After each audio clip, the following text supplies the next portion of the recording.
Hey, what's up, everybody? Welcome back. This is Take It to the Hizzy Fantasy Basketball, TITTH number 109. I'm your host, Justin Bruni. We got a full house, full Hizzy tonight. Well, at least so far, anyways. We're waiting on Blake to get in. He was in and out having some audio issues. Hopefully he can join us here soon. But we got Tommy, Two Socks Exel back in the house. Been a little bit of a hiatus for him. Welcome back, Tommy. And Stephen Hammond also here as well. What's up, guys? How we doing? What's going on, Justin? How are you? Pretty good. How we doing, Tom? Doing good, man. Where you been hiding, man? What's going on? Oh, the day job's got me going strong now. So yeah, I hear you. I missed you guys too much. Gotta hop back on. So yeah, we definitely miss you too. How's your Pelicans doing? You been following them tight? They're just heartbreaking and disappointing. They'll go on streaks, and it's like, oh yeah, maybe they turn around, and then you're like, what the hell happened? We still got a long way to go. I got a little action in their game tonight. I got an under on a Zion prop, so looking forward to seeing how that plays out. How's it going with you, Steve? How was your weekend? It was good. A lot of shoveling snow, dealing with that. So, but no issues here. So pretty good weekend. Are you like in a residential area? They don't give you like a guy for that, or like a? No, I'm the guy to do that. You're the guy. Got to get you a plowman. Call him up. Exactly. We don't need people delivering our papers anymore. We need people, coming and shoveling our driveways, especially with literally like everywhere, even Texas. It's wild. So, yeah. Still no Blake. Hopefully he gets back up in here. How's your fantasy teams doing, Tom? I know that you just did a trade recently. I did do a trade. I was hurting in the rebounding area. Kind of, Steve prompted it in the text message. Sorry, Steve, took your idea. Took my guy. I had to do it. I mean, ended up trading Steph Curry and LaMarcus Aldridge for Kevin Durant and Cantor. Cantor has been amazing. The 21 rebound game, leading rebound stats this week. Granted, know what stats yet, but you'll see. Halfway through the season. All-Star break, turning around right there. Yeah, absolutely. Well, hopefully Kevin Durant gets healthy soon. I know you mentioned earlier he was dealing with a calf issue. Looks like he's already been ruled out for tomorrow's matchup up against the Lakers. That's not very exciting. Steve, I see you're inching closer. You're like in fifth place right now. How's things going? Yeah, I'm doing pretty well this week. I think it's a close game so far still, but who would have thought that the guy who has Clint Capella would also be hurting for rebounds?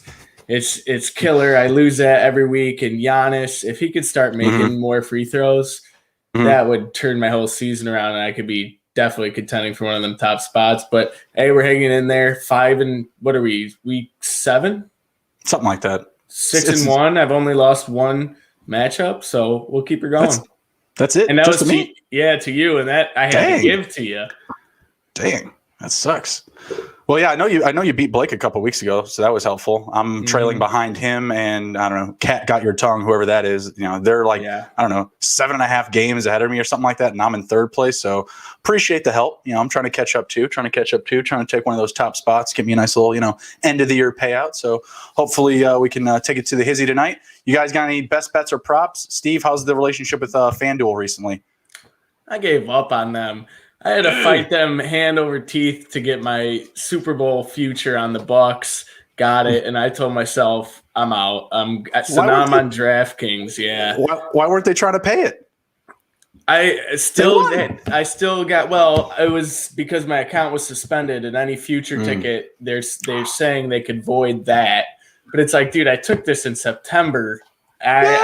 So I did get my money. Won some nice money there. But now we're on DraftKings. Good pick. Yeah. All right. Fire up some DraftKings. We'll ask you next week how the relationship's going. You guys got any best props for tonight? I do have a few. I have. What do you got? Blake is here. Let's see how Blake sounds first, really quick. Yo. That's so much better. Yo. It's so much better. Yeah. What's up, Blake? Are you keeping warm? Well, the thing is I can't hear it. You guys Oh, can. okay. It doesn't come through. I can't hear how terrible I sound. Well, let me tell you, you don't sound terrible anymore. So Good. glad to have you back Good. here on the Sode. How are things going? Are you staying warm over there in negative 25-degree Nebraska? It's better now. We're through it. It honestly felt like summer today, 8 degrees. You know? Stop. So yeah, it was bad. They were doing blackouts throughout Lincoln. I don't know. I heard they're doing something similar in Texas for no reason though. So I don't know if they're doing it because they can. They're like, oh, we can do it, and no one's gonna be like, oh, well, that's weird. They're just doing it because it's really cold and they're trying to conserve energy. Right. But what do you consider? What do you consider a blackout? They turn off the power. Just what? So, not everybody? Just like a sector of like 24 blocks. That's not cool. That's not nice. Just shut it down for like 30 minutes to an hour. Yeah, doesn't sound smart. I'm not with it. They literally let you know like 30 minutes before and it's off. Yeah, I'm not with that. I'm not good with that. So, all right. Well, glad to have you in here. We're going to jump into our best bets and props. Steve, what do you got? All right. So I have a parlay with Russell Westbrook double-double. I feel like he goes out there and usually gets that with ease. Parlayed with Patrick Williams over 16.5 points, rebounds, and assists. Okay. So, all right. Patrick Williams touching them all this week. Yep. So touching them all. So Tommy, that's my best Blake, bets. You guys got any prize picks or best props or anything like that tonight? I didn't lay anything down tonight. All right. Okay. Yeah, I played New Orleans and the Portland game. Okay. All right. Damian Lillard, 31.5 points over under as an over. I think he's going to hit 34. And then Zach for 25.5 went under. I think he's only going to get 21. I played matching Knicks. Nicola going 24 points. I went last. I think he's going to get 21. And then Randall is going to get 25 and 23.5. I think he's going to score 25. So he's going to over. Cool. Right on, right on. My triple play props for tonight, I got Kyle Anderson over 12.5 points. I've got Steve's guy now in Kendrick Nunn over 2.5 assists, over 2.5 assists. And who is my rebounds? Oh, Zion. Yeah, I got Zion as well, but I got him under 7.5 rebounds. When I looked at the number, I was like, man, why am I taking the under? Oh, he's only hit over 7.5 and twice in the last 10 games. So the trendy pick, if you ask me. So those are our props for tonight. Let's jump into the game previews. I know we got Orlando and New York already off to their start. Let's jump into, Atlanta and Boston. They're the next one up, right? Yeah, they just started. It's all right. 8-8 right now. Looks like the spread was. Yep, it was 2 to Boston. Okay. Favored for Boston, and then we got an over under of 223.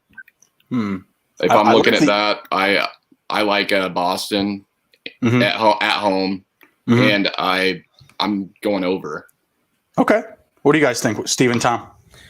Yeah, both of these teams, I mean, they've been garbage against the spread recently. Boston 2-4 in their last 6, and Atlanta 2-6 in their last 8.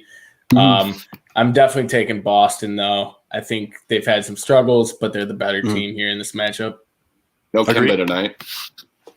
I don't know if that matters or not, but I think it plays in. What do you think, Tom? Yeah, I mean, I like Boston too. I mean, they're at home. If they were away, it'd probably be a different story. I don't know. I feel like Atlanta plays a little bit better. I agree with that.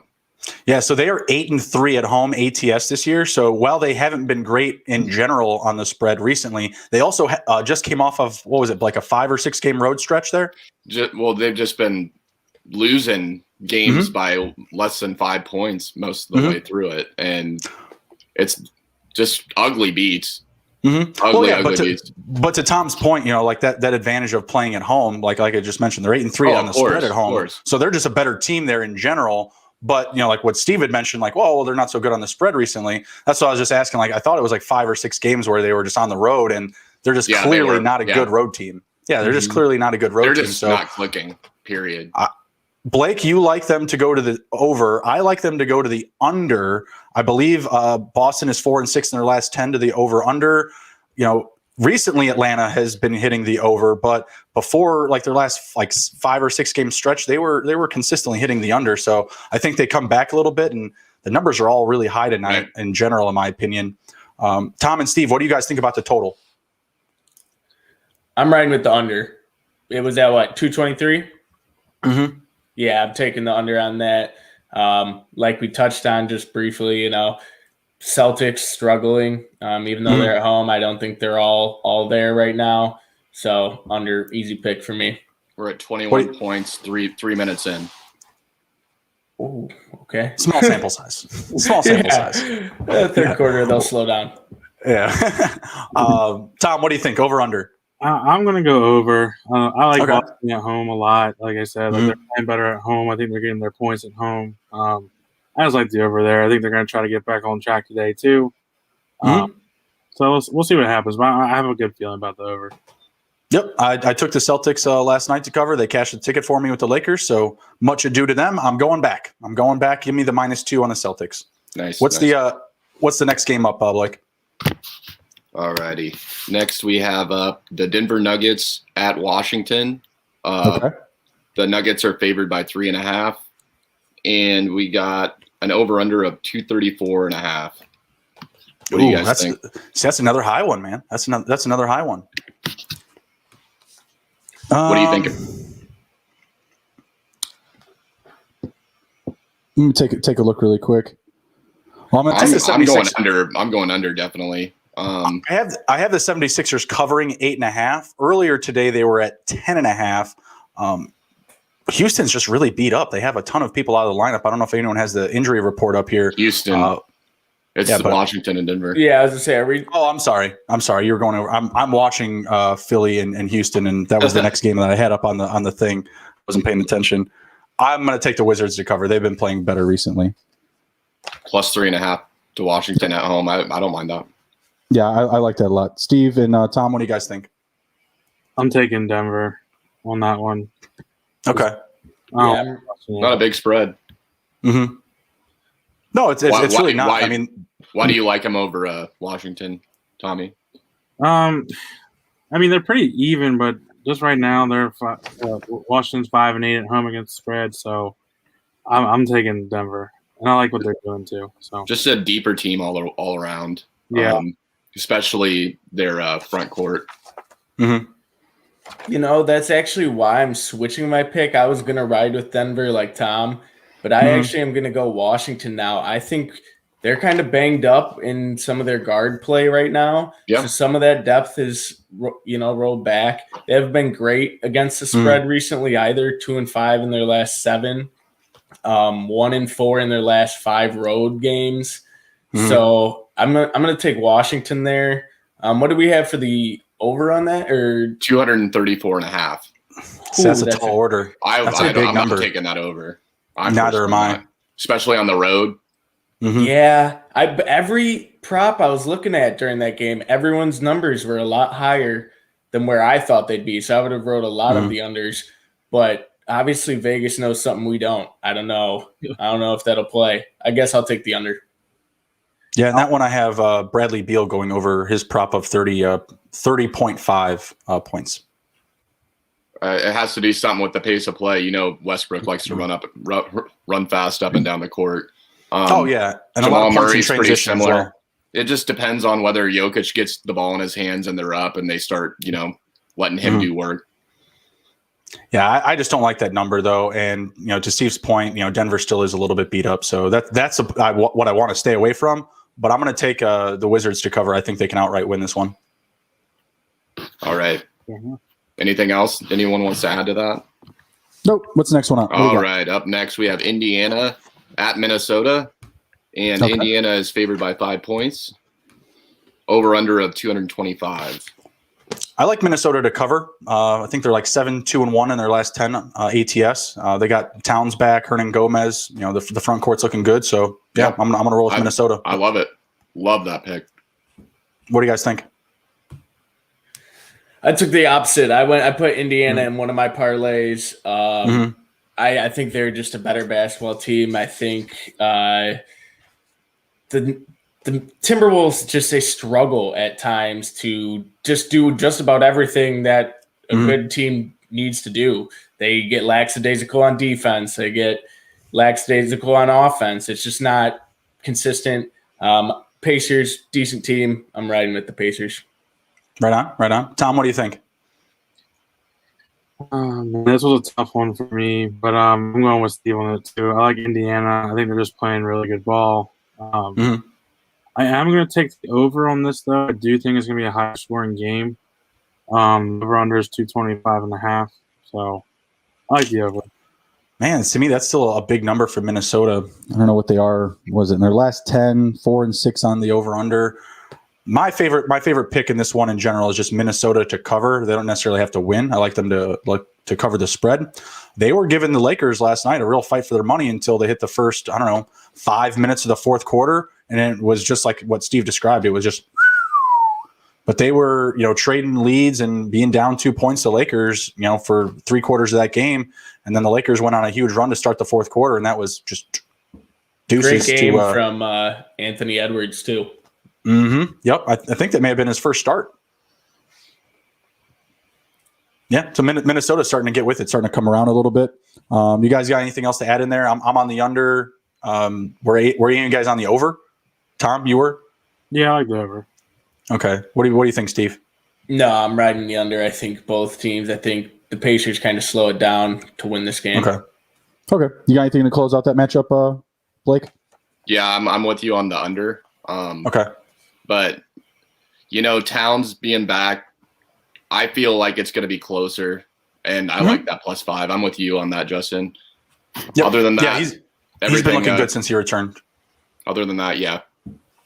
Detroit. We got Detroit up next. They're going to Chicago, and we have the Bulls favored by 3. Yep. All of the Bulls by 3. Over under of 219.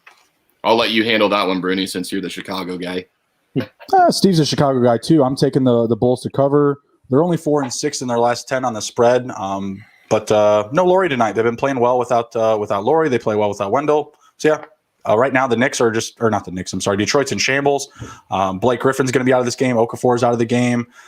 It's going to be a lot of Jeremy Grant. Grab some Jeremy Grant props. What do you think, Steve? Jeremy Grant all day for sure. Yeah.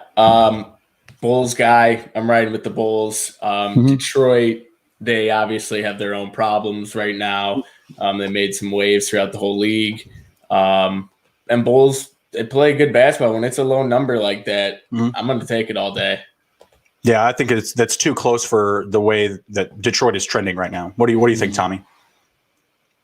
Yeah, I like the Bulls too. Detroit has a lot of injuries, and they're even holding Blake up for a possible trade. And I just like the Bulls on this one. Like, you never know what you're getting with Detroit, but usually you can assume it's not going to be very good. But I'm going with Chicago. For some reason, and I'm probably dead wrong, I just have this feeling that Saddiq Bey is just going to explode tonight. Oh, man. The next words out of my mouth were, what is Saddiq Bey's 3-point made prop? I think he's just going to blow up tonight. It's very possible. He's one of my favorite young guys right now. So, yeah, I'd love to see that. Going to be starting over Blake Griffin tonight. Going to be seeing a lot more of him going forward. Probably somebody that must be owned in fantasy if you're looking for another small forward. Or I don't think he has a guard designation. No, he's a power forward. I thought they started him at the 3, but could be wrong. All right, cool. Anything to come full circle on that game? It sounds like we're all in agreement, other than Blake's taking the Bulls to blow it. How dare he?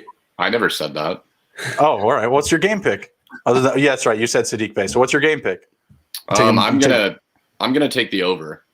Okay. The Bulls are 4-2 in their last 6 to the over, so I like that. There's some good value there. What's the number at right now? 219. The spread. It's good I just have a feeling that the Bulls are going to win by like 2, and it's going to be like a big finger to your face at the end of it. So yeah, I'll just stay away from that. It'll be me in the mirror. Be me in the mirror. If you want to take the spread, just take them to win. I'll take the spread. Do you guys? That's what I'm going to do. What's the next matchup? What do we got? All right. We got Portland going to New Orleans. New Orleans is favored by 4 points. Over under of 236.5. a big number again. These What numbers do are you think, huge. Tommy? What do you think? You're a Pelicans guy now, right? I am. Man, they're testing me. I'm going to have Portland cover. They have a pretty good defense right now. They're I think 15 only line. I think they're 15th in points per game allowed, and then the Pelicans are giving up 23. So they're like ranked 23. So they're giving up a lot of points. I think Portland covers. I'm going to actually take the under 2. It's 237. I don't think Zion's going to have a good game, honestly, just in my gut feeling. He's been on a roll recently. He's due for a bad game, and Ingram can't do it all himself. And I do not trust Lonzo Ball to save my life. So I'm all in on Portland for everything today. I'm feeling the same way. Portland 8-2 in their last 10, 5-0 on the spread in their last 5. Yeah, give me Portland to win, Portland to cover, and I'm taking the under 2. What do you think, Steve? Yeah, I'm in agreement that 5-0 in their last 5 against the spread is huge for Portland. They've been getting it done with CJ McCollum out. Good team. I mean, Pelicans though last night, Zion was amazing. He looked really good. Brandon Ingram has also been a stud, but I'll go Portland here. It's a tease, Steve. That's how they get you excited. What do you think, Blake? Bring us full circle. I'm going the complete opposite with both. The total, like Steve said with the Nuggets Wizards over under number. This is 2 points more, and I think both teams get there. I think they both get over 120 tonight, and I think that New Orleans. I'll take New Orleans to win the game, but I'm not taking the 4 points. Okay. All right. I mean, it should be a close matchup. I mean, Portland's still coming on the road here, but they've been playing really well recently. So for me, it's just it's a trendy pick. They're streaking right now. Definitely. Yes, sir. Up next, we have we have Oklahoma City going to Memphis. Memphis favored by 7 points. Over under of 227.5. So I like Oklahoma to cover. Yeah, I like Oklahoma to cover. Yeah, I agree with that. And I'm going to go under on this game. What's the number? 227.5. Oh, yeah. Okay. Yeah, it's Memphis. I mean, they got scores, but no one's impeccably elite. So I'll take no one's just going to go bananas behind the 3-point line. I just don't see that number getting, honestly, very close. I think it's going to be 10 short. What do you guys think? Yeah, I always like to bet against Oklahoma City. I think that this year they've just been making me money that way. But as of late, they've been hot, 4-1 against the spread in their last 5, and Memphis is trending in the exact opposite direction, 2-6 in their last 8. Yep. That number, I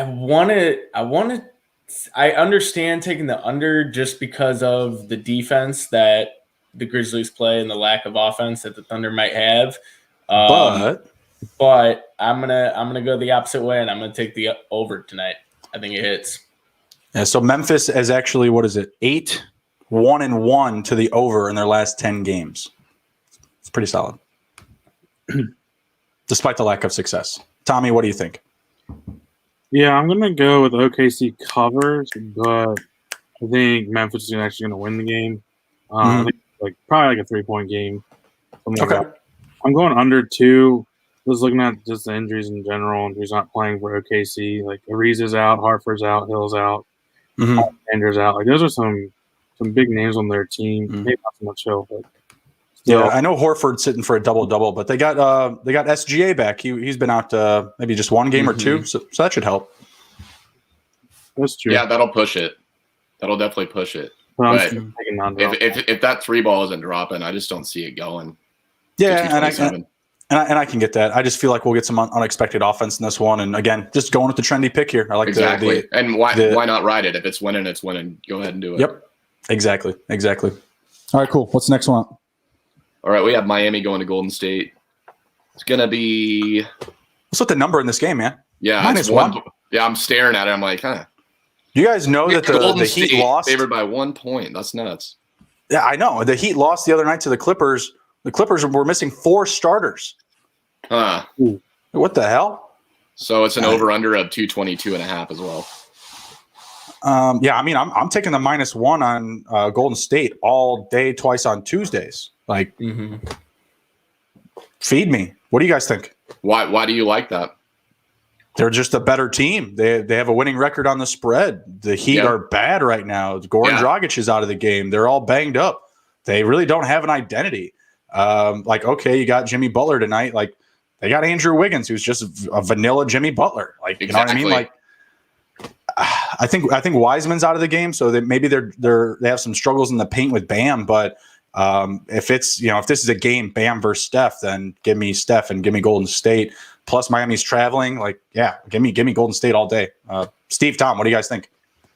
Yeah, I think all day Golden State. Steph, huge game, I think, tonight from him.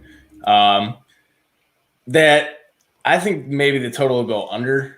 I think it'll be kind of a low scoring, maybe 108, 104 maybe. But I got Golden State on that. What do you think, Tom?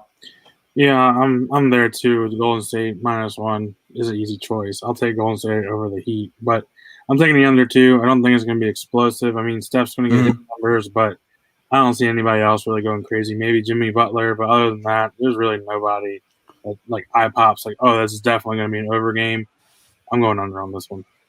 So what was the total? 222.5.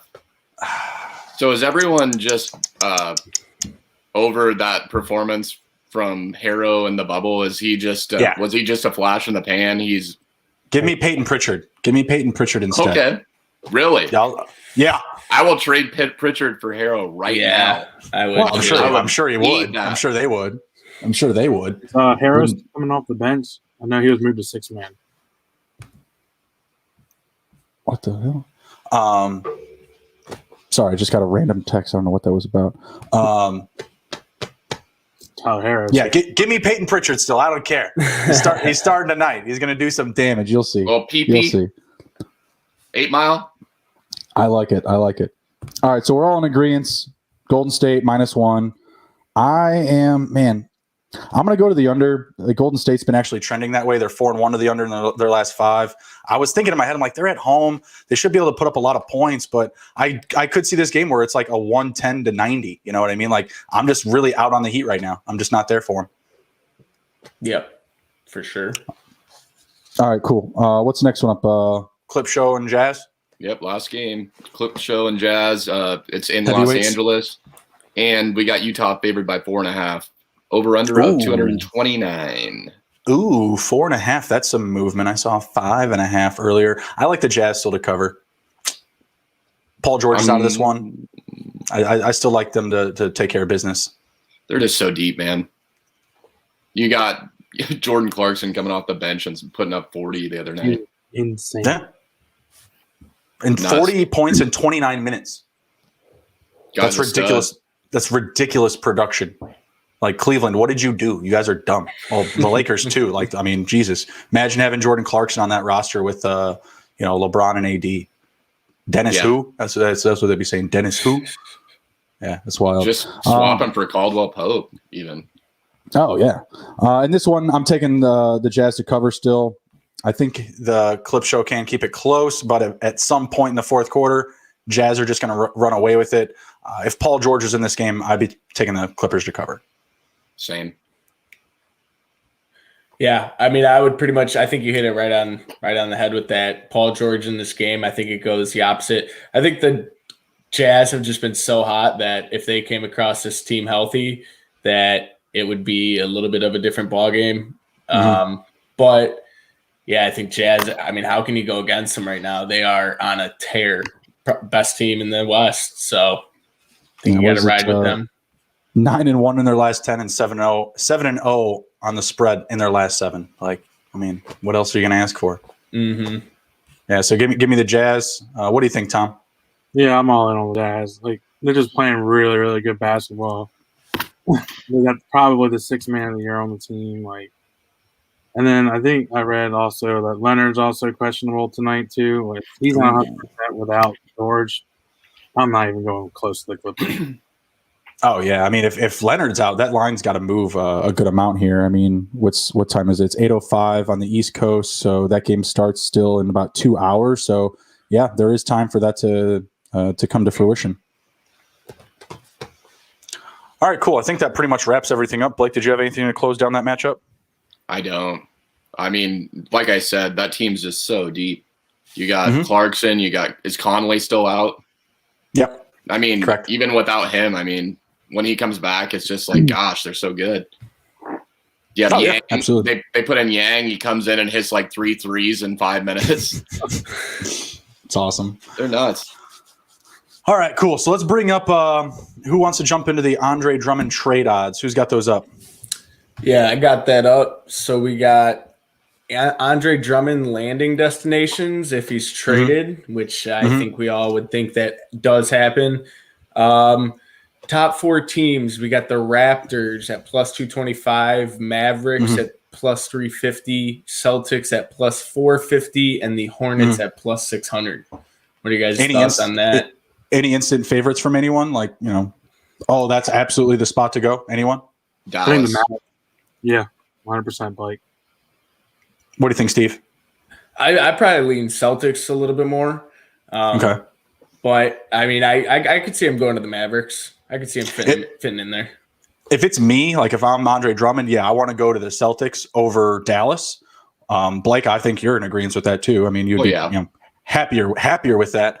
Don't get me wrong, I'm a big Doncic guy, so I want to see him succeed. Drummond to Dallas would make nothing but sense there, and would really, kind of feed their offensive machine of, perimeter shots, a lot of jump shooting, not really, necessarily taking it to the paint, and they need that like really big body guy. Yeah. So I would love it. But I think if I'm Andre Drummond, the Celtics are the best option. I think it makes the most sense for a team structure more so putting him in Dallas, because then you can move Porzingis to that 4 and make him play more of a Dirk style of basketball.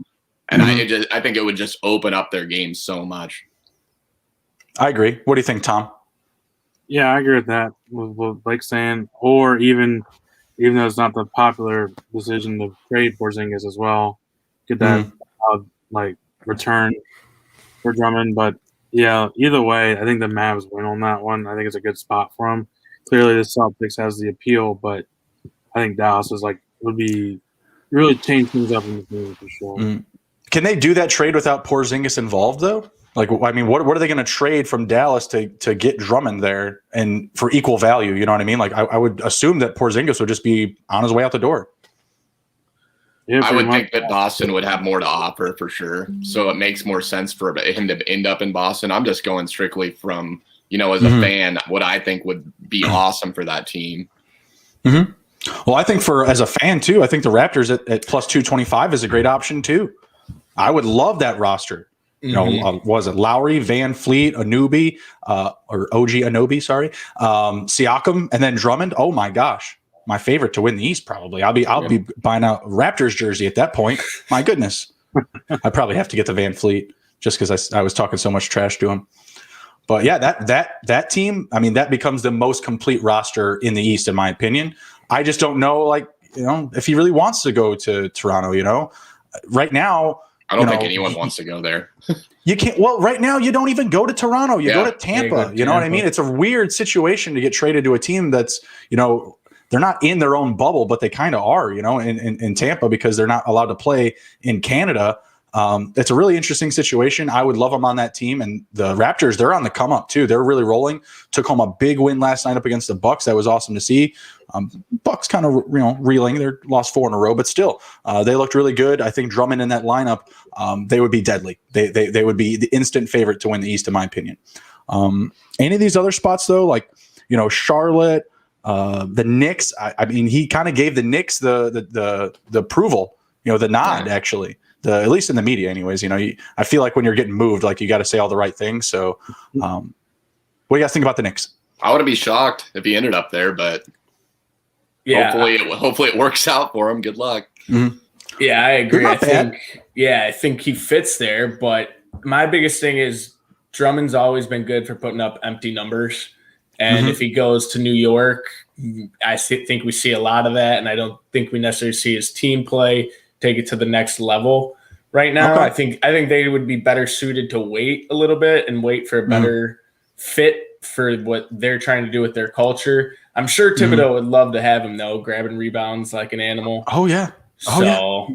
And they're literally right now the best defensive team in the league. Field goal percentage, points they allowed. I mean, it's not the worst situation to get involved in, and they really do have a lot of youth to leverage, in a trade. So, I mean, you could take your pick of the big men down there, to wheel and deal there. So I feel like they have a lot of options, at least as far as making a trade. We've been talking a lot on the show about the Nets. We're going to get to them even later on here. But the Nets, I don't think it works out as far as a quote-unquote trade. These odds are for trades only, and I don't see a trade happening where he winds up in Brooklyn.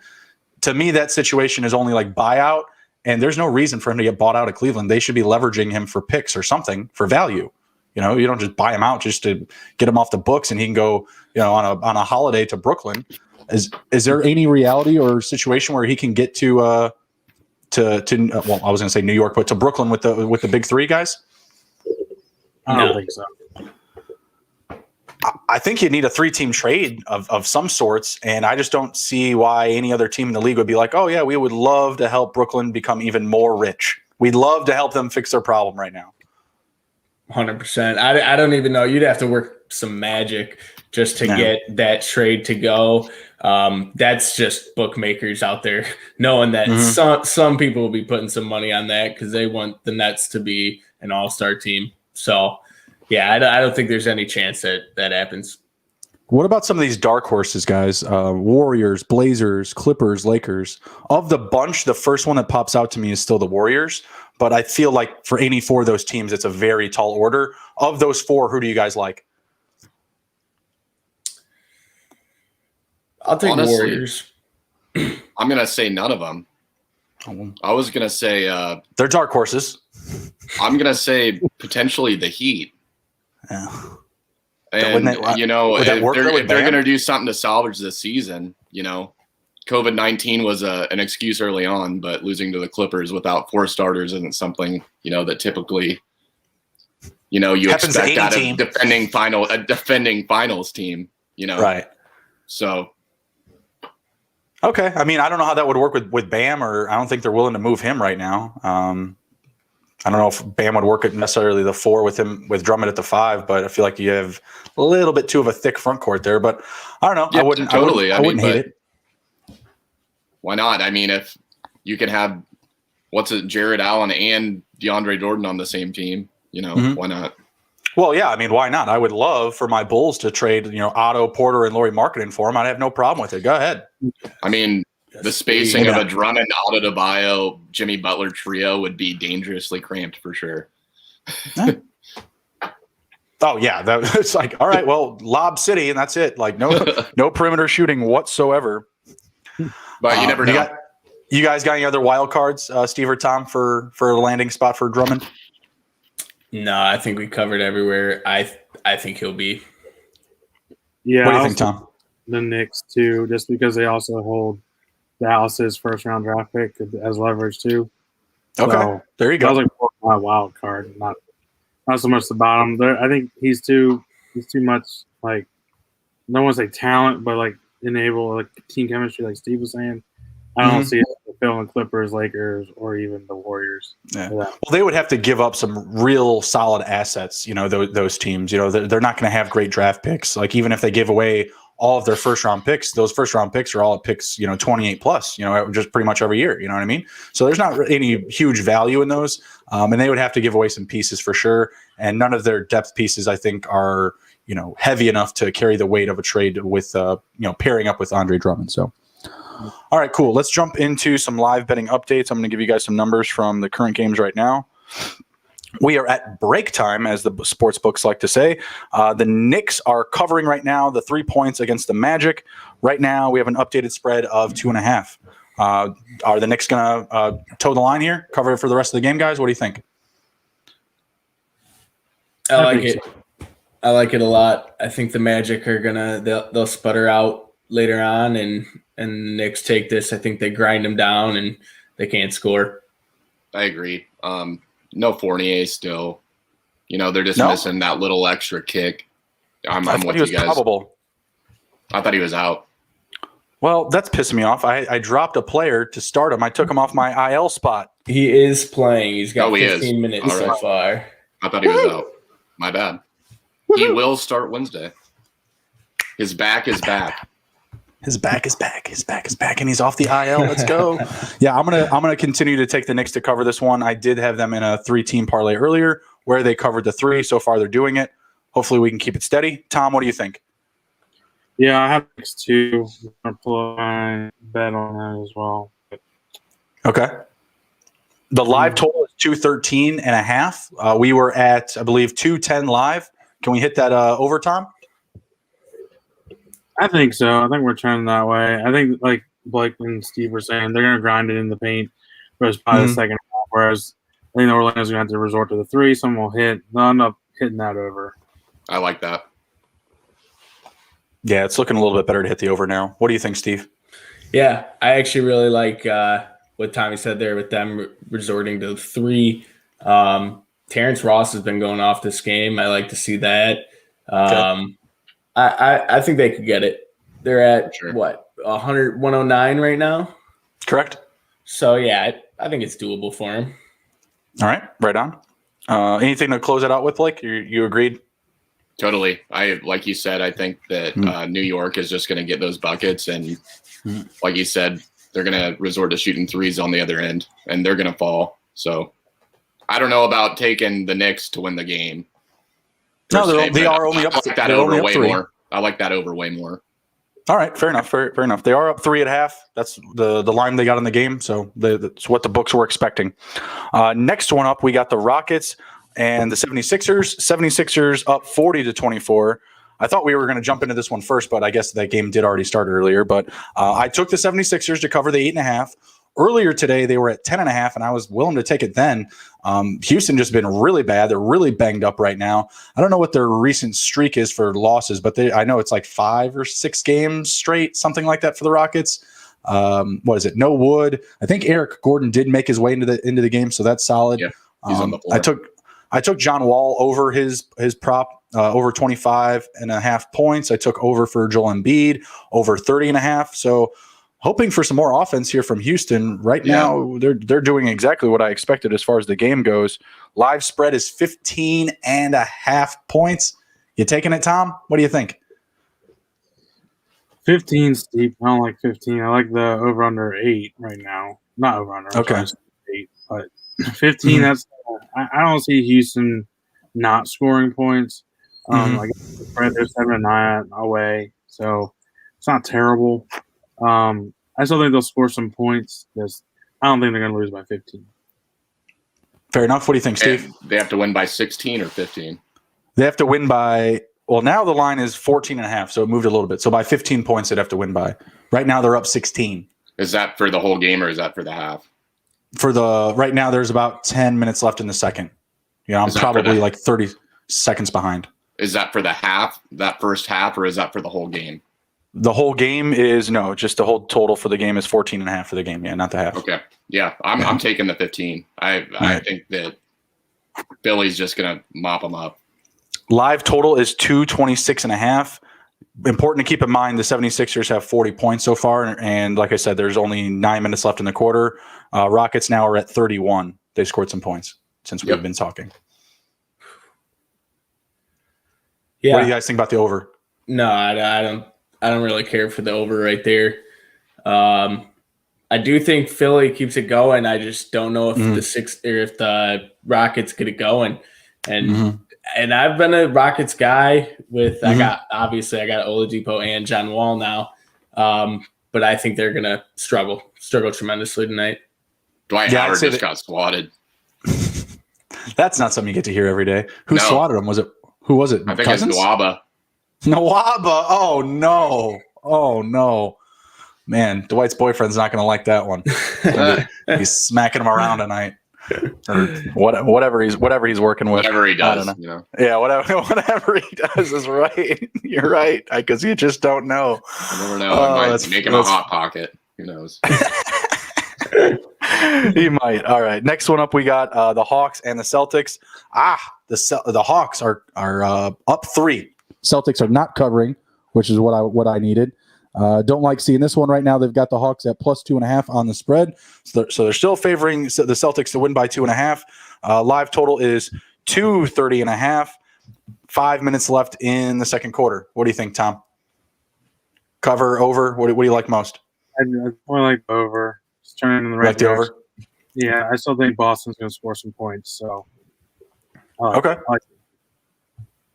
I feel like the over might be the play here because it's a little bit of a closer game than I thought it would be. Yeah, I'm in agreement. That first quarter, Atlanta put up 33, Boston put up 35. I think it's going to be a close game, so they'll be going back and forth, trading buckets. I think that over does hit in this game. Yep. I was trying to see. Looks like Tatum's got it going on right now. 14 points. So let's go. I think he keeps it going. Should have taken his prop. Damn. That's awesome. I got Tatum on the fantasy team, so it's solid. Always enjoying that.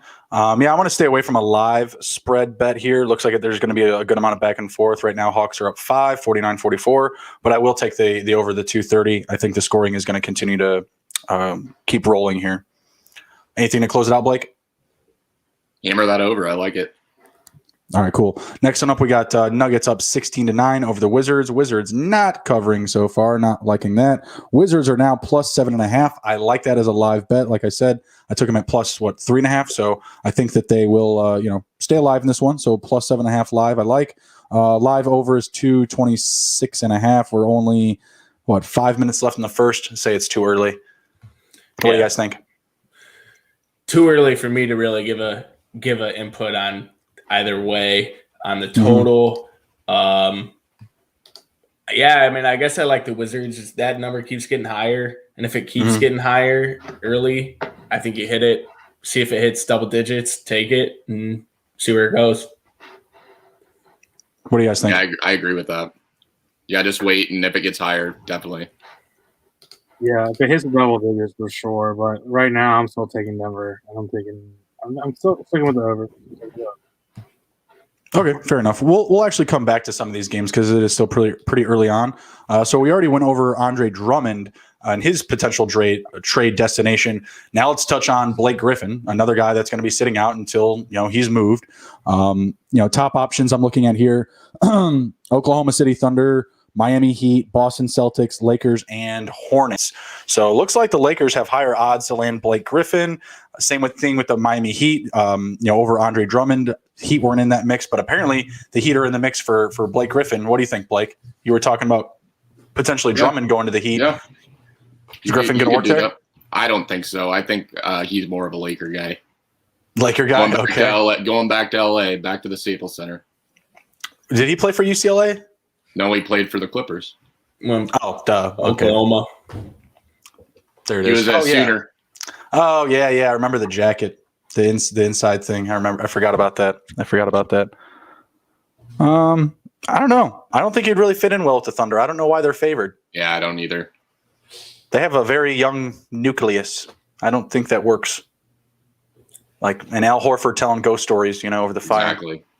Yeah, I don't think Griffin would be a fit there. Any idea why this team's favored? Tom, Steve, anybody? No, just because maybe it's because they have as many picks as they do coming up that they can really wheel and deal. I really like the Heat. I think it's the type of splash that the Heat make. I think he'd fit in there. His game has really evolved every year as he's gotten better. It's just more of his body isn't keeping up with him, which is sad to see. I think he could fit in there with Bam at the 5, and then you got Jimmy. I think he could do it. Yeah, I think he's got to go somewhere with experience for sure. Where you got some guys in there that have been around. Meshing him with a bunch of young guys, I don't think is going to work out. No, and that's why I like him to the Lakers, actually, especially with Davis. There's some concerns about his knee right now. They're taking it easy on him. They give him some minutes with Davis on the bench. They will play him. Over Dude Davis. You got Blake Griffin with the experience. Like you said, back in LA, and there's probably going to be a finals matchup. Maybe. I don't know the Jazz kind of turn that up, but LA finals matchup would be nice to see Blake go back and beat the Clippers. So. like just makes sense. It just a total LeBron thing. Like Braun's gonna tell him to come play, and Blake's gonna be like, okay. It just makes sense to me. It just makes sense. If I was any of these guys, if I was Andre Drummond or Blake Griffin, I'd want to go to the Lakers. They're one of the best teams they're one of the best teams in the league right now. I prefer if Davis was actually healthy, so I didn't have to do real amount of work. I could just score points, especially from Blake Griffin. Andre Drummond, wherever he goes, if he goes to a contender, regardless, he's probably going to go to a contender and not be asked to be the guy. And that's also why I like Boston a lot for him, is just because he has Tatum and Brown there and he doesn't have to get leaned on. You know what I mean? In the situation for Griffin, I like the Lakers. It makes a lot of sense to me. The Celtics are ahead of them as far as odds go. I don't think he is a good fit for the Celtics. I like him with the Heat. I don't like him with the Thunder. Some of these teams behind that group, you're looking at the Hornets. Another team I don't like him with. The Blazers, I think, could work as well. What do you guys think about the Blazers? What do you give them? I mean, anything, whatever. I mean, is he worth a bag of chips or something? Like, is he that cheap, or do you think that they have to give him something? Yeah, that's true. You give him Melo? I don't think Melo. I think they like him too much. Kind of reviving his career. But could you imagine that though? Jesus, fucking Lillard, Melo, Griffin, Cantor. It's a bunch of old folks. I don't know what you give them. Honestly, I'd have to look at it. I don't think they're interested in Anthony Simmons. So, I don't. If you're Detroit, what do you even need right now? You have some youth pretty much at like every position. Right. I mean, what do they want? Beal, Washington. Sure. Yeah, sure. Oh, believe me, I don't think Griffin would be working out in that trade, but I think Bradley Beal for Andre Drummond, it's not the end of the world for Washington. They need a big, experienced big man. Like a stud, a 5-star big man. I mean, is Beal going to re-sign there? Is he really going to be the future of your franchise? Okay, say he is. Is Westbrook, is either one of those guys the future of your franchise? And if the answer is no, then yeah, I think you would easily make that move. I think it's a little bit too unilateral, but I would easily do it. 100%. I think you make that move. I don't think there's a chance that Beal resigns in Washington, so they got to get him out of town. Steve, the Bulls are on this list for Blake Griffin. I don't agree. What do you think?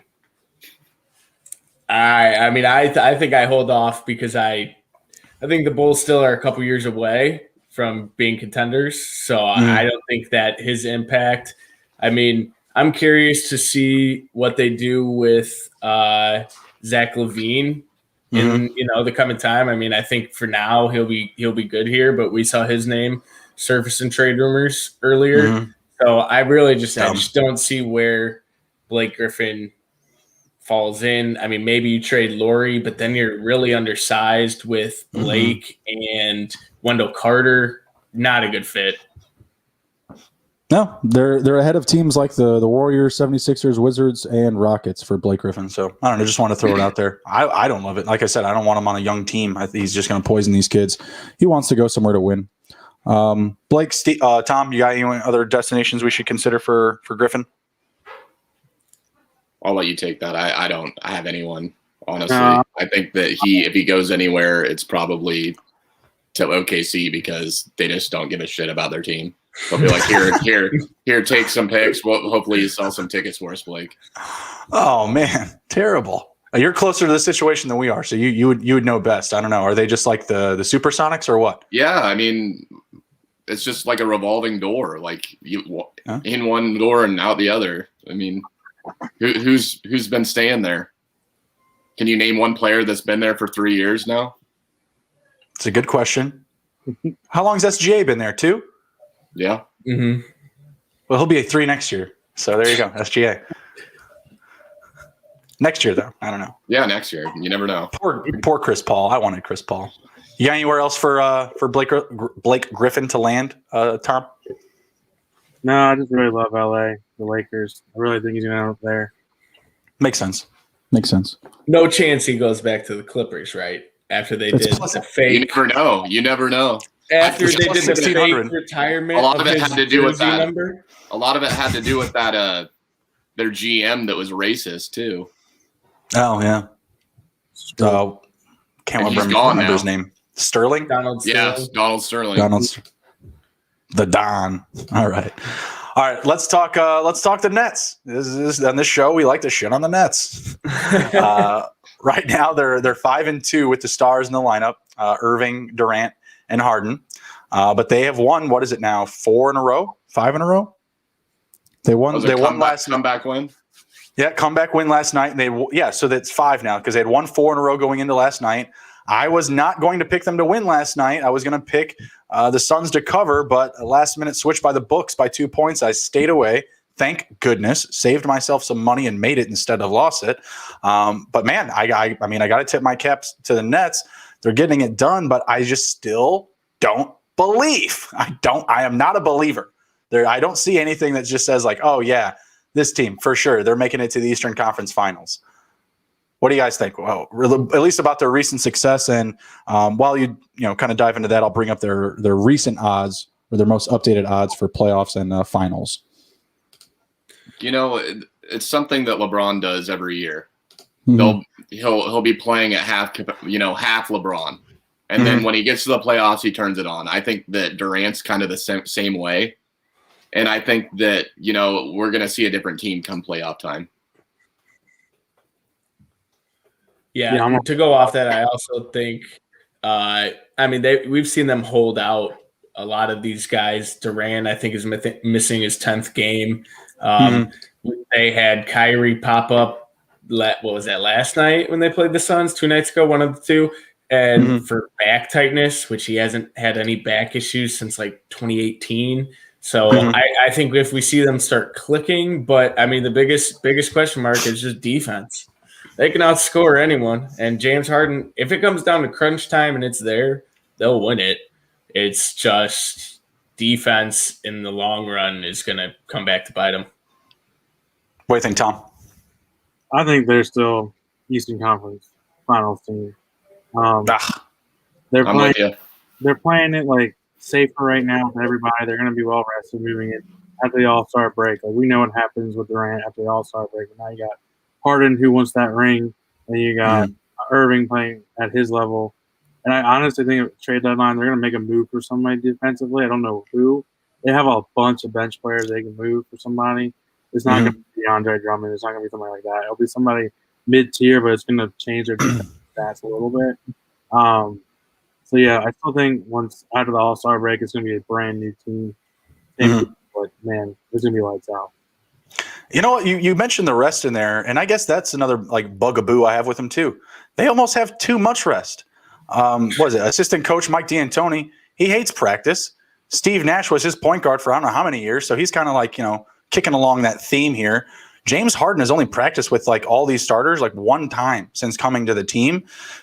In comparison, a team like the Knicks, they practice all the time. Yeah, literally all the time. Right? Whenever the opportunity allows, they're in the gym, running sets, whatever. They're a really young team, and they're the best defensive team in the league right now. Just a little bit of a difference in coaching approaches, but with this team, as Steve mentioned too, there's no defense right now, and if they do make a move for somebody, then I'm sure we'll get some adjustment on the odds, Tom. But I just don't. I haven't seen enough to believe. Tomorrow night they get the Lakers, which will be a great game, but Kevin Durant's going to be out. And I mentioned last week, this is just a team that they love to rise to the occasion up against good teams. The Suns last night, coming into that game, they were 9-1 in their last 10. I believe they had covered as many games in their last 10 games as well. So the Nets love to step up.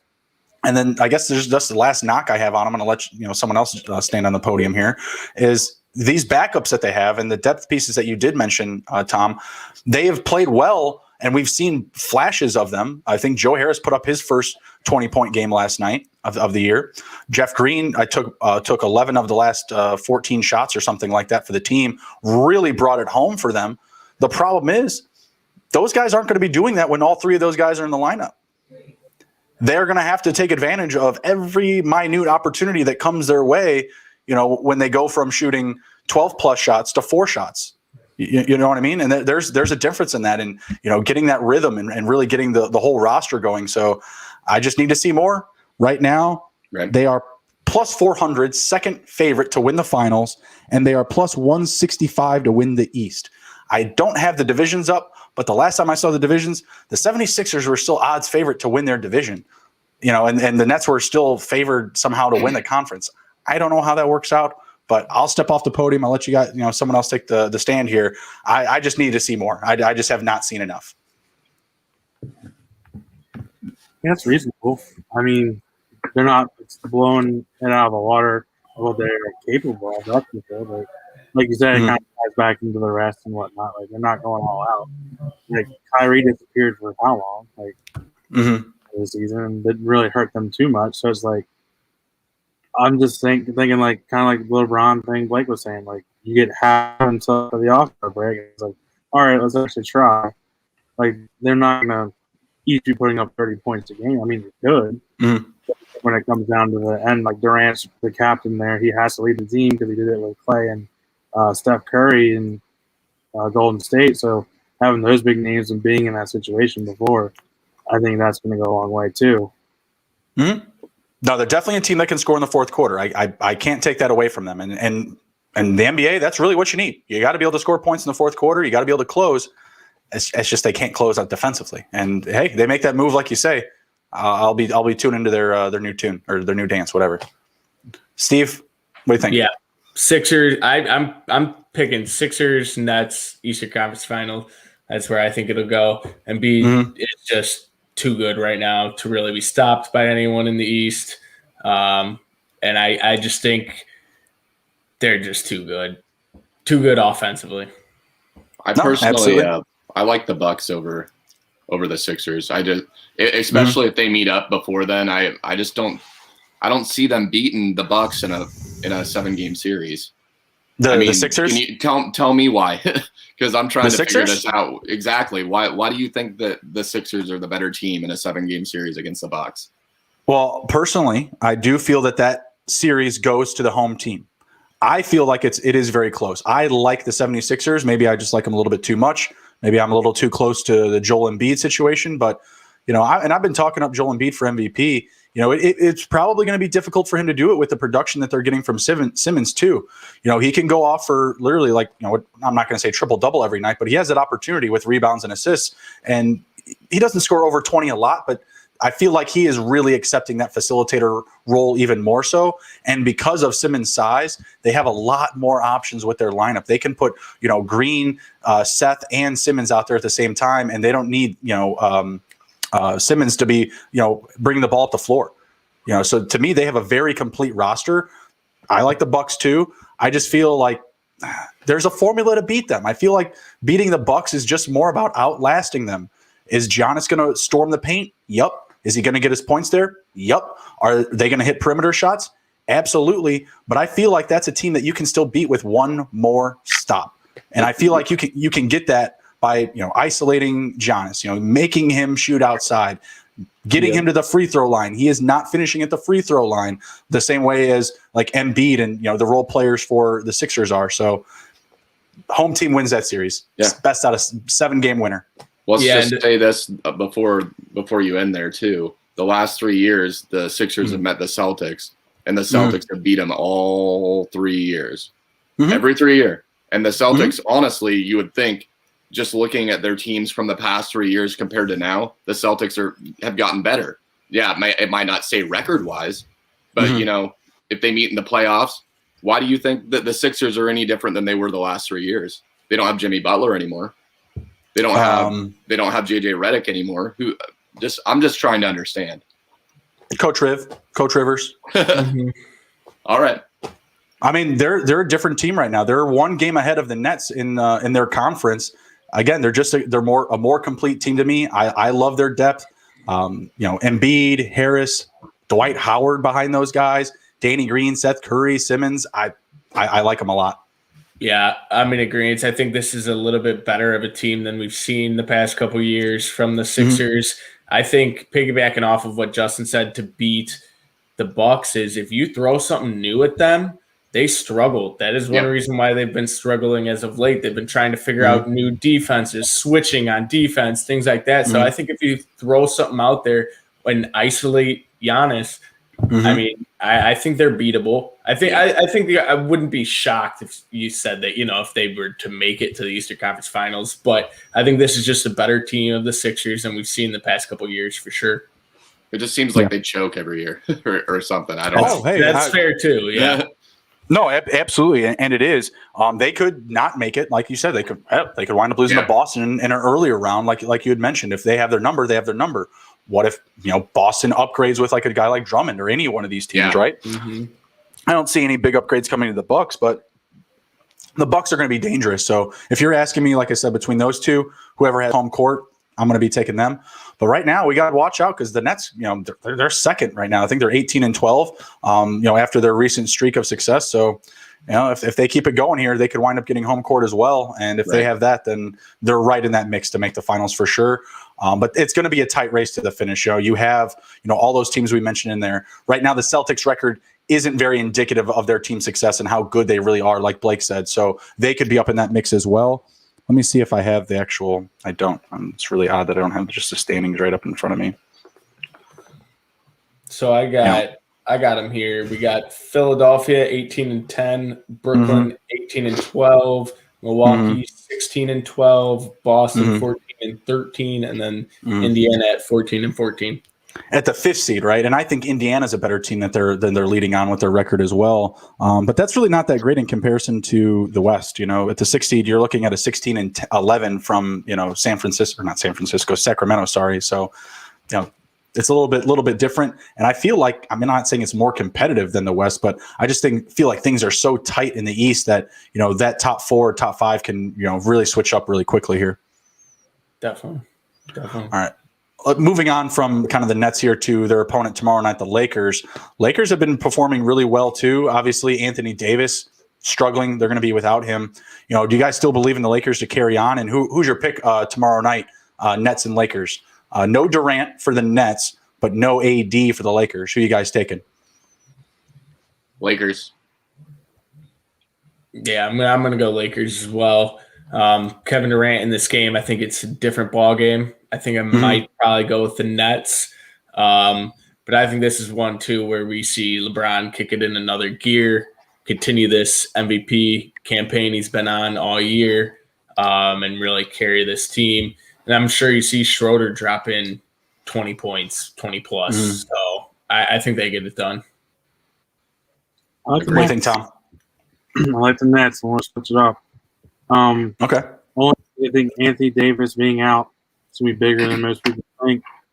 He has been dominant in the paint and defensively, but without him, it wasn't like all right, we knew this for a couple weeks. This game plan around it. It's been like a couple of days, and that kind of affects your game plan a lot, especially with Kyrie and James Harden coming in. Like, no Durant, that's going to be a factor. It's going to be really close. I still think it's going to come down to Brooklyn winning it. Probably last, I'm going to go 45 seconds. See that close to the last 45. Okay. That's like the Nets. Right now, I got a live number. Nets are plus 2.5. So that's what we're looking at for an early number here. Kyrie is probable, but he's not confirmed yet. So I would imagine I'm pretty sure he's going to play too. I agree. I mean, they rested him. Weird bastard. You see him came into the building the other night with an Indian walking stick. Hey, don't talk about my player like that, man. You saw what he did in Boston. That's your guy, right? Was it Christmas Day? He what did he do? He put a voodoo spell on our court. Some sage. Threw a sage in our court. I don't know. There's nothing wrong with sage in the court. It's not voodoo sage and shit. My wife sages every room in my house. Who the hell comes onto an opponent's visiting? You're visiting a stadium and you sage their court. Kyrie's weird ass. That's I mean, Kyrie's weird ass for sure. But I mean, is it any different than Juju dancing on the logo? Yes, that is different. I would totally say that's different. Well, it's different. It's not the same, but it's also the same. No, it's different. All right. Yeah, I'm gonna be taking the Lakers. They're 8-2 in their last 10. I'm just gonna take them to win. I don't want to mess with the spread there because it could very easily be a 1-point game either direction. So at 2.5, I guess I'll take the Nets to cover plus 2.5 if you're gonna put a gun to my head. But I say it is a close game, but I'm just gonna take the Lakers to win. They've been a much better team, and yeah, LeBron has been on fire. He hasn't sat out a single game so far this season. Been answering the call. Going to need to do so even more with AD out. So still going to be riding their hot hand. I will be all over some LeBron props tomorrow night, and probably some Harden ones as well. I think they're going to let LeBron guard Kyrie. Interesting. I would doubt it. I think they're going to. I think Harrell is going to be a big factor in this game. Okay. I think that he'll have a double-double. So if you see that, I like that. All right, fair enough. Going over from those two big dogs, we got the Jazz who are just riding hot. Their game has not started yet, but we were talking about them earlier. 9-1 in their last 10, 7-0 against the spread in their last 7. I mean, is this team just going to just roll away with West or what? Yes. At this point, yes. I don't see any end in sight. The team's just so deep. What do you guys think? Roll away completely. I think it's close, but I think they're going to end up number 1, though, in the West.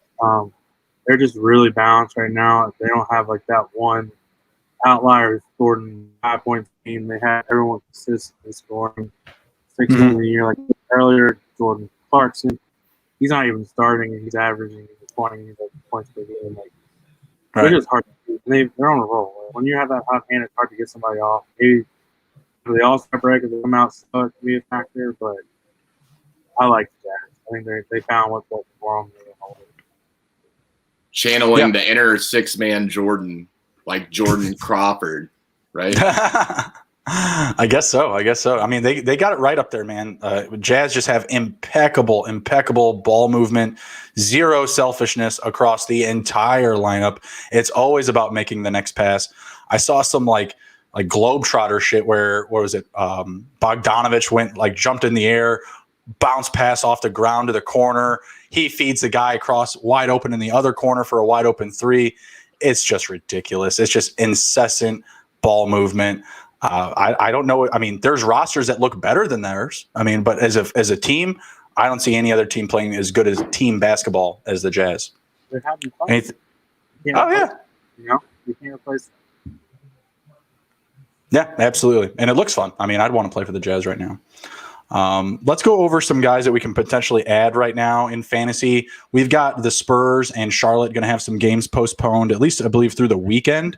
So let's look at some guys that are getting added, some value that we can give the followers here for who's going to be, getting some more starts in the next upcoming days. A lot of us are going to be missing, LaMelo Balls. I'm going to be missing Cody Zeller, any of your Spurs players, Rudy Gay, Johnson, Aldridge, if he's healthy. So let's take a look here. What do you guys think about Marquis Morris? I don't know. Why is this guy even available? What the hell? He's got 10,000 Marquis Morris or Marcus Morris? Marcus. I don't know why he's even available. He's not really getting that much. What is he offering you? Just because Paul George is out? I mean, he's been on fire his last 3 games so far. Just because of Paul George? Is that I guess so. 30, 32, 23, 20 points. Wow. I would just say it's a temporary thing until Paul George gets back. So, yeah, if you need something, grab him for until then.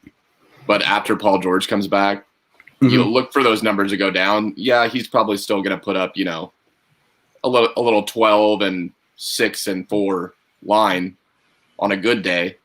But he's not going to be getting those minutes like he's getting right now. Mm-hmm. I don't know. In a deep league like ours, I feel like he should just be owned, period. I mean, the bench type of guy, for sure. I don't mind that at all. If he's available, I say you definitely have to stash him. Maybe in some 10-team leagues he's available. Marcus Morris Sr., I would definitely pick him up for sure. What do you think, Tom? Yeah, I would pick him up. I mean, yeah, he's the bench player, but he's still going to get his minutes. We don't know. Injury comes up again, see more playing time. He's a shooter. What were you going to say, Steve? I was going to say, if you're missing LaMarcus Aldridge and he's out there, right now, I think you got to pick him up. Aldridge is going to miss some games due to them being postponed. That's a great guy you can plug in, eat some of those minutes away. Yeah, fair enough. Pull this back up here. Sorry, lost my spot. I think right now, if Sadiq Bey is available in your league, you grab him ASAP, and if you have any room, grab him, because we're probably as soon as Griffin's gone, short. Yeah, as soon as Griffin is gone, he's going to be very valuable. Yeah, I think the show is just coming off a day too late for picking up Sadiq Bey. I feel like he's going to be owned everywhere right now. He got picked up in our league either yesterday or the day before. Yeah. What about Facundo Campazzo for the Denver Nuggets, getting his first start tonight? Yeah, I saw his name. I was debating that one earlier today, and I was like, you know what? I'm going to test the water. It's probably going to be just enough where I lose out on him because now everyone will be able to see who he is. I really don't have much of a background on the guy, so I'm eager to see what he can do. Check out some of his tape from the EuroLeague. He's pretty solid. He's pretty good. A lot of people are calling him one of the best passers in the league already. Hot take, but Ricky Rubio, like you said, go back and watch some tape on him. He can pass the ball. Yeah, he's definitely a good facilitator. I would definitely be willing to scoop him up. Tom, you willing to jump on him just to see what he gives you? Yeah, just because the risk factor. Like, I got a lot of bench spots open too. I'm always changing my bench, but kind of like Steve said, I don't know much about him. I might watch him. I might just grab him. Yeah, I can first start, especially if he plays well. If he doesn't play well, I'll watch it. See what happens first. Yeah, why not? Probably doesn't have a long shelf life, you think, some of these people just out battling injury. I mean, like Blake said, he's already getting a ton of hype in his last game. He had 8 assists, 4 assists in the game before that, and 15 points to boot in both matchups. So right now he's producing. I'll ride the hot hand. I did reference him actually, I think in our second or third episode, right out of the gate. Just a guy that was he was actually just playing well while I was watching the game in front of us while we were broadcasting. So yeah, he's definitely a name that you want to consider going forward if you're looking for an extra guard.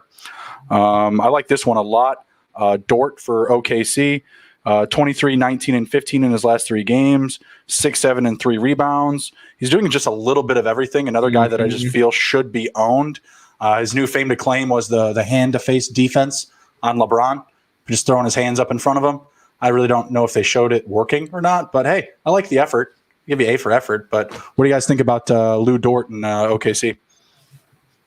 Stat stuffer. I really like him. I think he gets it done all the way around. High energy. He's how he fell so far in the draft shocked me. So I think that he's a beast, though. I would add him immediately. Okay. What do you think, Tom? Solid utility guy. He's going to do those extra stats and might get you on the edge, and depending on what format you're using. But yeah, he's someone I would grab too. All right on. Blake, you want to bring us full circle? Yeah, it's just hard to guess who's going to do it in OKC right now. It's too much of a risk for me. I'm actually playing 3 different OKC guys on my roster right now, just because of injury. And I played all 3 of them. Last night they're playing on a back-to-back tonight, and they all were just meh. So it's just hard to guess. It's hard to guess which one's going to do it. You got Theo Maledon, or I'm not sure if I'm saying his name right. He's coming off the bench, and sometimes it just depends on who's shooting the ball. There's just so many guys. So I don't hate it. It's just don't expect it to be an awesome stat line every night. Yeah, and I can agree with that. You know who I really like there is Steve's guy. Used to be my guy, Hamidou Diallo. He's rocking it. Yeah, he's rocking it. I'd rather have him over Dort. Oh yeah, absolutely. But I don't think Diallo's available. Probably not. I dropped him on I got him on his high, got him on a low. Steve likes to go pick up all my scraps. Hey, it's been working for me. Yeah. It's working. All right. Who do you guys like more, Mo Wagner or Robert Williams from the Celtics? Ooh, that's tough. I would. Yeah. It depends on what you need because Rob can get you them blocks and steals. The free throw percentage isn't going to be there. So it just depends, man. If you really need some blocks and steals, yeah, go for Rob. If you don't, Wagner's just going to get you points and rebounds, basically, right? That's the thing, though. I mean, he doesn't even get you that many rebounds. Like, because that's a spot I've been hurting at, and I have been eyeing him, and it's just nothing productive in his last. What is it? He hasn't had 5 in his last 10. So and you'd think it would be more because somebody has to rebound the ball. I guess Russ is just underneath there, stealing up the boards, stealing all of them. But see, they also have those guys to like they could wheel and deal for just kind of getting back on the Drummond horse a little bit here. But they could send like Mo Wagner, Bertrands, even Thomas Bryant, who's I know he was looking good before injury, but he's hurt. They could move him, Rui Hachimura. Like they've got some big guys that they could wheel and deal for a guy like Drummond, and then you don't have to rely on your point guard getting 10 boards a game. You could just let him facilitate and play in transition, all this other stuff. Like whatever. What do I know? What do I know? Speaking of Wagner, I pulled up his stat line right now. There's 4 minutes and 55 seconds in the second quarter, and he has zeros all across the board. I'm looking at Williams. He only has 2 points and an assist, so really not that much more. Tom, bring us full circle. Wagner or Williams? Who are you taking? I'm taking Williams. I think you can get more production out of him. The rebounding for the other guy. Just not there. Inconsistent. We talked about it kind of before the show too. I'm hurt for guys, so I made the trades I've made. Wow. You can understand too. So category leagues also Williams gets some of those tough categories that are harder to get, blocks, steals. Those I think that's sometimes all you need, and he adds something there. So I really like him. So I don't even know if I want to say this because one of you guys is going to pick him up. But, I mean, just pull up Dwayne Bacon's game log. It's nuts. I'm looking at it, and there's no reason he should be on waivers. His name's Bacon, so you've already piqued my interest. There's no A+. Wow. Just pull it up and have a look. Wow. Getting it done for the Magic. He's even got 15 tonight. He's been scoring on a tear. Let me just go ahead and just do this here really quick. Thank you, Blake. I don't have anyone to drop from my team, to be perfectly honest. The last game, he you. was 7 for 7 from the line. The game before that, 4 for 4. The game before that, 2 for 2. I mean, great free throw percentage. It looks like he's averaging, around 14, 15 points a game. He's getting you 3 or 4 rebounds. A steal at least in the last 4 games.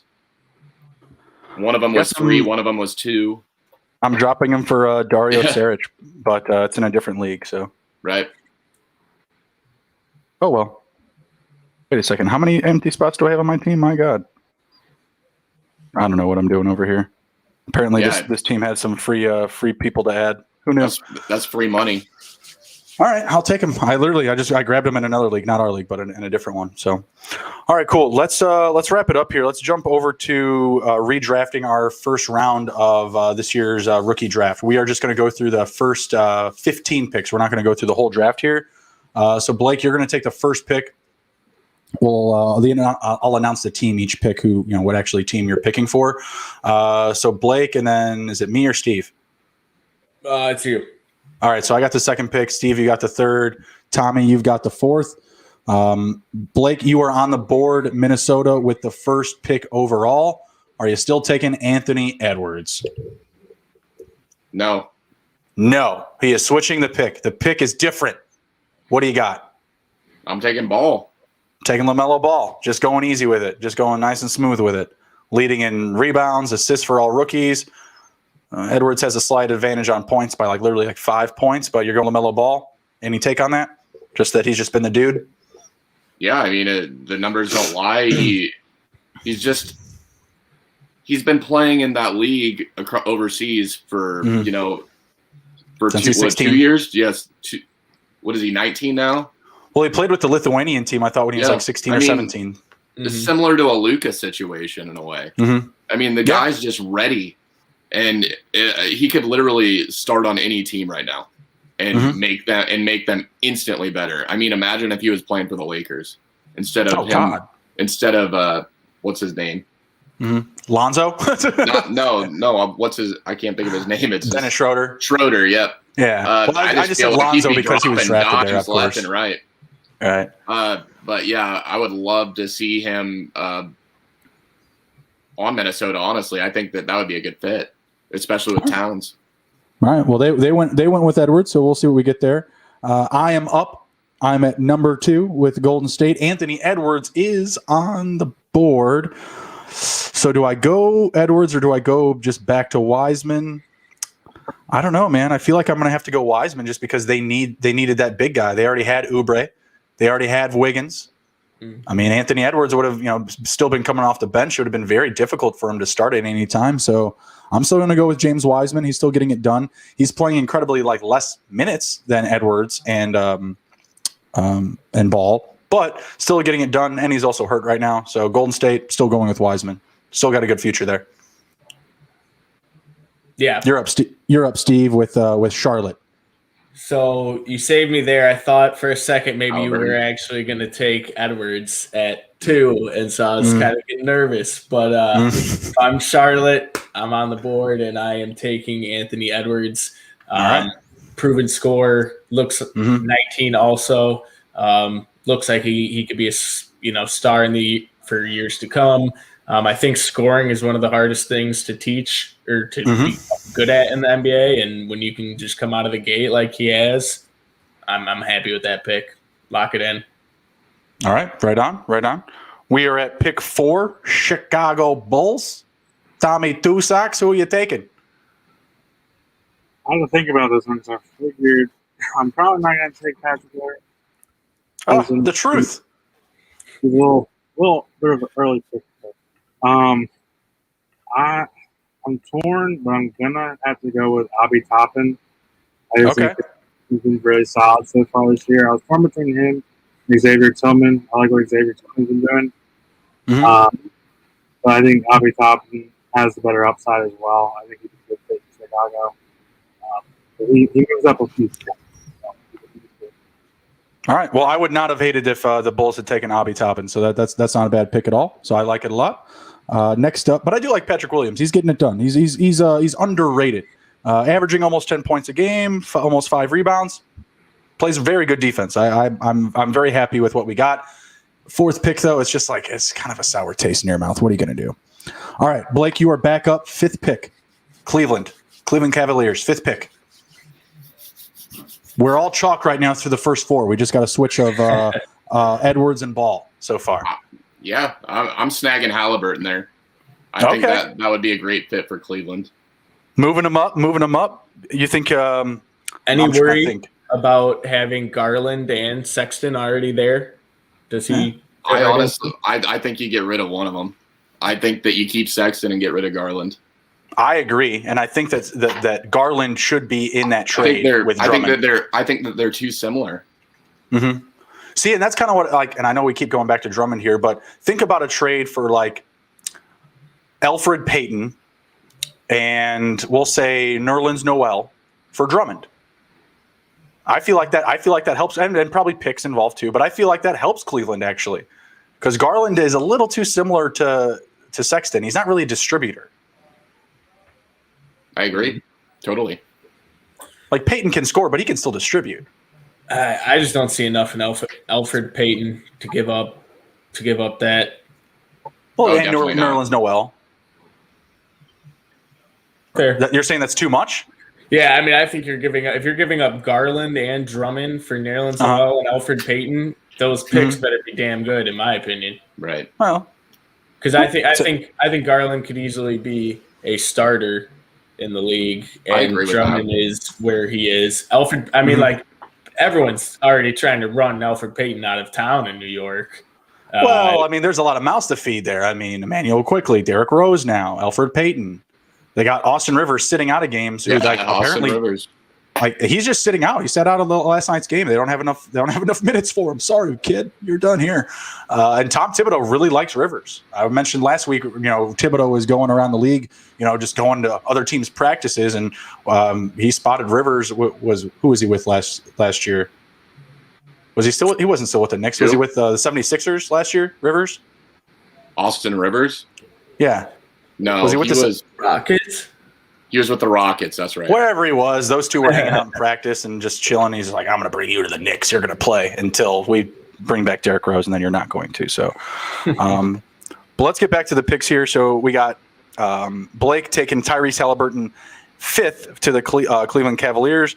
We got Atlanta. They originally, and I'm up now. They initially took Onyeka Ongaku, and he hasn't even been playing. No, he hasn't been playing at all. I guess right here I'm going to go with no, Patrick Williams wouldn't make sense, just because they already have they had Hunter and they have Hooter. So, man, am I going Killian Hayes or Denny?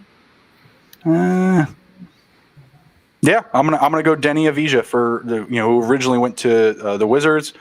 Kind of right in that mix. I feel like he would really fit in with Gallinari, being able to kind of flex between the 3 and the 4, which they still do need depth at right now. They're actually talking about moving John Collins. His name has come up in trade talk. So yeah, give me some to Denny to Atlanta. Ngaku hasn't even been playing any games. He's got like 93 minutes logged right now, so hasn't been really doing a ton. Give me Denny to Atlanta. I like that. So I'm up next. I got Detroit. Yep. Dude, I don't know where I want to go because part of me wants to say Patrick Williams, but I think that team really needs a guard, and that's hence why they went Killian Hayes. Emmanuel Quickly also is one that really catches my eye there. I think he could be one of the bigger jumpers. So you know what? I'll take Quickly at 7. Lock it in. All right, I like that a lot. Right now, he's the 3rd highest scoring rookie, so I like that one. Let's see. At pick 8, you are up, Tom. Obi Toppin is off the board, who originally went to the Knicks, but you are now the Knicks. You've got Patrick Williams available, Isaac Okoro, Ngaku, who was selected at 6, Killian Hayes, who was selected at 7. What are you thinking here? Yeah, when the Knicks miss out on Obi Toppin, they got to still get that big guy. So they're going Patrick Williams. All right. Bulls and Knicks, they swap picks. I like it. Anything that you've seen from Williams that you like so far? He's just playing like he's not wowing you, but you can tell the raw talent's there. He's going to get better. Yep.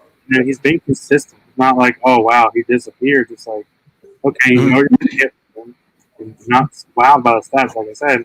With time, he's going to grow. He's going to be probably not going to say one of the best in the class, but top 15. Easily. All right, fair enough. I like him, and like I said, he's been doing very well for the Bulls, playing solid defense. And all right, so youngest player in this draft class as well. So good for the Knicks, building a culture. There you go, getting a good nod. Next up, we got DC. We got the Wizards up. Blake, you're back up. What do you got? Pick 10. I want to take this guy, but I don't know if I should just because of the depth on this team. But I really want to take Cole Anthony here, but I just can't do it just because of the guard depth. So I am going to go ahead and go down a little bit further, and I'm going to grab Sadiq Bey. Ah, you bastard. You just sniped Sadiq Bey from my pick. He was my next pick. You're a bastard. So let's see. Sadiq Bey to the Wizards, and that was the pick, right? Yes. All right, to the Wizards. Man, now I'm what at do you 10. think about that fit for him? I mean, I like it a lot. I mean, Sadiq Bey, he could knock down the threes, and he would like it better than Denny? To the Wizards? Yeah, absolutely. Yeah. But just from what I've seen between the two, I like Sadiq Bey more so far. I agree. Yeah, to me, he looks more NBA ready for sure. I am now at pick 10 with the Phoenix Suns. They took Jalen Smith, who has played a total of 50 minutes so far this year. He's done dinky-do, not really doing much. So let's look for a piece that really could have fit in well with them. Precious Achiuwa. Precious Achiuwa from Memphis. I think that he would have been a good fit there for them, giving them another big man option. Could go going back and forth between the 4 and the 5 with DeAndre Ayton. With the other pieces that they have there, I think that he would have fit in very well. And they're really established at guard, obviously already with Paul and Booker. So give me some more leverage for the front court. Dang, I had both my picks right there taken. Yeah, good one. That's a good one. Then that means I did good. I have to think on my feet here. There's a couple people that I really think could be in here. Isaac Okoro, he's one that was drafted high who has fallen out, and I'm drafting for the Spurs, correct? You're drafting for the. Oh, yep, it is the Spurs. Sorry. Okay, so, man, They drafted Devin Vassell. I also like Desmond Bain as well as Xavier Tillman. I think both of those guys would kind of fit in there. Damn, I wanted Precious, but I guess Precious. You know what? I'll go Desmond Bain. He's been doing a little bit of it all. He could fit in there. Okay, I don't hate that. Desmond Bain's been solid. He plays for Memphis now, right? Mm-hmm. Yeah, he's been good. Memphis has been fun to watch too. They've been entertaining. We'll say. All right, cool.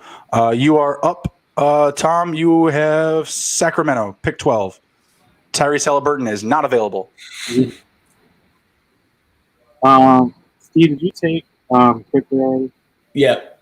Yeah. I took quickly. Because any point guard there. Well, I guess I'm gonna, because Tyrese is gone, I'm gonna go Cole Anthony. Okay. Get that spot filled. That's a good pick. That's a good pick. Come in, back up De'Aaron Fox. Keeps a solid distributor on the floor. I like it. Let's see. I am at now pick 13. Or no, Blake's up. Blake's up at pick 13.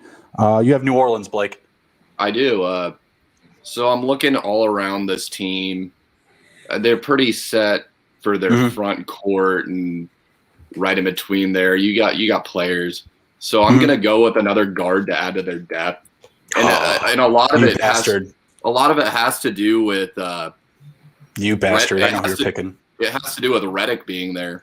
And I think Peyton Pritchard is just the perfect guy to just come in and fill those shoes. And I think that, Redick being there, that'd be a great mentor to have. You're a son of a bitch. You know that? Just taking two of my players back to back like that. Why are you doing that, Blake? Why are you doing that? Yeah, he would fit perfectly well there. You know why? They got Lonzo Ball on the roster. That's why. Are you kidding me? True. Well, Peyton Pritchard would be factor. He'd be eating up his minutes, throwing alley oops to Zion. That take earlier, Pritchard over Hero, you'd be banging that drum for the rest of your life. That'd be ridiculous. That's just not fair. Stealing 2 picks in a row on me like that, Blake. All right. You guys like that pick? Pritchard to the New Orleans? Yeah, I do like that. I knew it was coming from a mile away. When he started the guard talk, I was like, here we go. Son of a bitch. Taking my guard like that, bastard. All right. I am now back on the clock. I am Boston. They took Aaron Nesmith right here, not Peyton Pritchard, who I was just going to be like, fuck Aaron Nesmith. We're taking Peyton Pritchard instead. It's like, we're taking a guy we get in the second round right now because I said so, because it's better that way. I guess for Boston, Aaron Nesmith, he's starting to play. He's starting to get minutes, but, kind of redoing it. I don't know. Do they need Isaiah Stewart? I don't think so, with the depth that they have there with big men. So I don't know if that's necessarily like a great pick. I feel like as far as like talent goes and production, that's probably like the next guy up would be Isaiah Stewart. But let's try to get a little bit more creative. Maybe Theo Maledon. Fuck. For Boston, it's a tough spot to be picking from. If anyone taken Okoro yet? Has anyone taken Okoro yet? You could go back to Okoro. No, I'm not going to Okoro. I think Tom took Okoro, but I'm gonna go Theo Maledon for Boston. If Pritchard's off the board, I'm not that high on Nesmith, so I'm gonna go Theo Maledon if that's the case. Yeah, that was actually going to be my pick next up for the Magic. They got Cole Anthony, obviously, with this pick. What about Maxey? Maxey is available. He's available. He really, he puts up those numbers. Yes, he does. I feel like I get kind of a. Speaking of that team, Philadelphia up 21 with 3 minutes to go. Oh my God! Well, they're covering the spread, that's for sure. I'm glad I hit that out of the park. I don't know if I'm going to hit my John Wall prop though. We'll see about that. So, did you take Isaac Okoro? Okay, you know what? I'll take him. Take him to the Magic. Yeah, I would.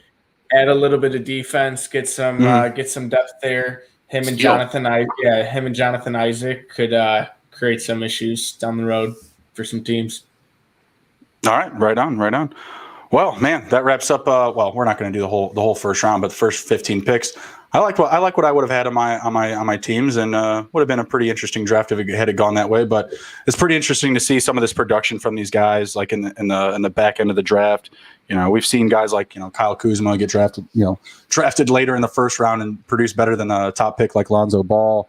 Tyrese Halliburton, I think, is that guy. Got drafted at 12. I'm trying to think like the deepest pick that's been producing right now. Might be Theo Maledon. Xavier Tillman, one pick after him. It's okay. It's not much though. I mean, the blocks and steals is the biggest thing that he's bringing to the table. Right. He's been a pretty solid start in DFS, Xavier Tillman. He's been a nice sneaky start. Start.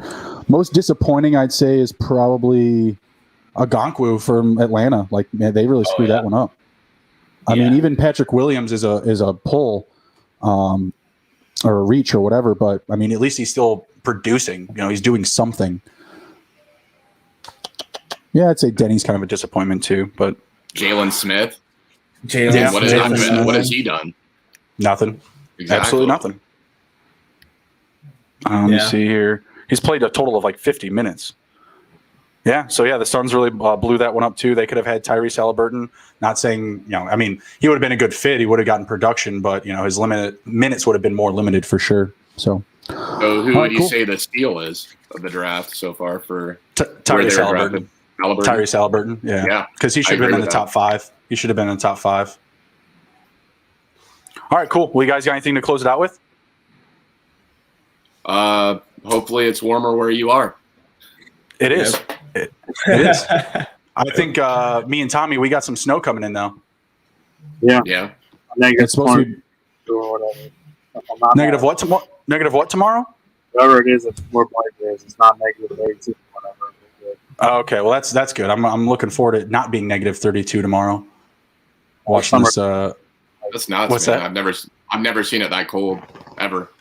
The coldest weather I've ever been in has been like negative 8, I think, like that, and that was when I was at college, and it was only for evening, morning type of thing, and that was about it. I don't think I've ever seen it past -5 until now. But I've lived here my whole life. You lived through it. Congratulations. Global warming, climate change.